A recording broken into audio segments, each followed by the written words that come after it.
way that it looks on a sheet of paper or on something, the way it's designed, it's another C word. It's called composition. Okay? Has anybody used that word in other things, in other art forms? Yes. In where? Art class. Art class. Art class. And what does it mean? Okay. Composition is the way things are arranged.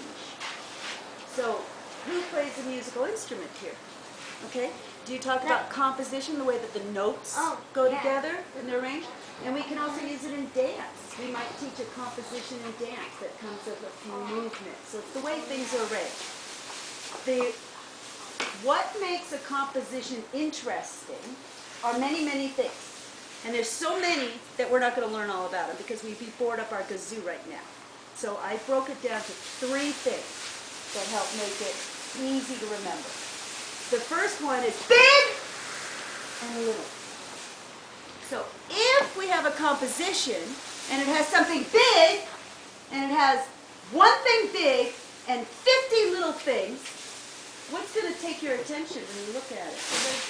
The big thing. If it has one little thing and 50 big things, what's going to take your attention?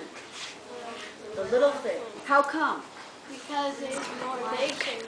Okay. Good. When you look at this drawing right here, what takes your attention? The cowboy. Because he's big. He's big in comparison. Okay. Well done. So what's the first thing we look at in our compositions to give it variety and interest? The size, big and little, having a variety of sizes to give it some focus. The second thing is, if you have a composition and it has thousands of different things, it's kind of confusing. So a composition needs things that repeat to give it glue, to make it hold together. Okay? If you look at a tree, the leaves are all the same shape, aren't they? And what's different about the leaves? Different colors. Some of them have different colors. They might be a darker green or a lighter green. What else might be slightly different? Aaron? Some might be slightly bigger, slightly smaller. So the leaves repeat themselves with variety. And that's the second thing in a composition. Repetition with variation. So he started to do a drawing here, and he has shapes that repeat themselves, but each one is slightly different. And that gives interest. Okay? Does everybody understand that? So when we do our drawings, we need something that repeats, and it can repeat slightly different. Now the third one is the hardest one. And that's the one we're having our lesson on this morning. And that one is overlap. And what does that mean? What does overlap mean? Like one thing, partially covers. Okay. Why is overlap important? Because if you want just one thing, like just one part of it to show, then you have to overlap. Okay. Now, dimension. If we look at anywhere in this room, are the things all separate? No. When I look at Christina, what's behind Christina? The table. And what's behind the table? Chairs. And you know that even though you don't see all the parts. Okay? When we have a conversation, does one person speak and stop and the next person starts? No. Usually, hear it how it overlaps? We overlap. Okay, that's what gives life its juice or its interest, is that overlap. We don't have to have all the information lined up. So here's a trick. I'm going to teach you guys a trick on overlapping. And I happen to have these fruit patterns, and I thought these might be of use. So if I took some of these patterns, and these aren't the fruits, you're going to need other ones. Yeah. But you might want a limon, a lime.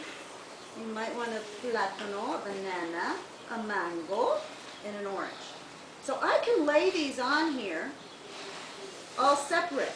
And I've got big shapes and I have little shapes. And these are kind of round. Maybe I want 2 lines so I have some more repetition. That's a lemon and a lime. But do you see how flat and boring that kind of looks, Autumn? If they're just like that, spaced out? Yeah. So if I want to overlap them, I could start to play with them and overlap them, but let me show you the way that you would draw it.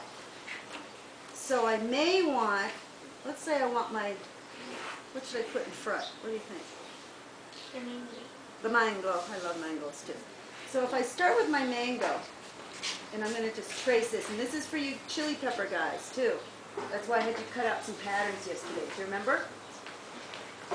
If my mango's in front, and I want to put my banana behind it, what am I going to do? I'm going to start and stop where the mango is.